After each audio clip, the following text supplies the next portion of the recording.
ఉన్నట్లయితే ఏపీలో మరొక ఘోర రోడ్డు ప్రమాదం సంభవించింది. ఇక్కడ మీరు చూసుకోవచ్చు. కూలీలతో వెళ్తున్న ఆటోను ఢీకొట్టిన ఆర్టీసీ బస్సు, ముగ్గురు మృతి. ఇప్పుడే మనం చూసుకుంటే ఏకంగా ఆర్టీసీ బస్సే ఆటోని ఎత్తుకొద్దడం అయితే జరిగిందనమాట. ఇక్కడ మీరు చూడొచ్చు చిత్రంలోని. గుంటూరు జిల్లాలో రోడ్డు ప్రమాదం జరిగింది. కూలీలతో వెళ్తున్న ఆటోను ఆర్టీసీ బస్సు ఢీకొట్టింది. నారాకోడూరు, బుడంపాడు గ్రామాల మధ్య ఈ ఘటన చోటు చేసుకుందనమాట.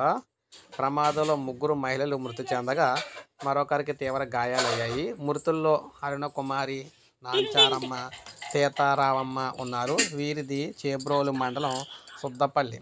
తీవ్రంగా గాయపడిన మహిళను గుంటూరు జీజీహెచ్ తరలించడం అయితే జరిగిందనమాట. సో ఈ విధంగా పెను ప్రమాదం అయితే సంభవించింది. ఇప్పుడే మనకు అప్డేట్ అయితే వచ్చింది. సో ఈ విధంగా చూసుకున్నట్లయితే ఇప్పుడే పెను ప్రమాదం అయితే సంభవించింది అనమాట. ఏపీలోని ఘోర రోడ్డు ప్రమాదం.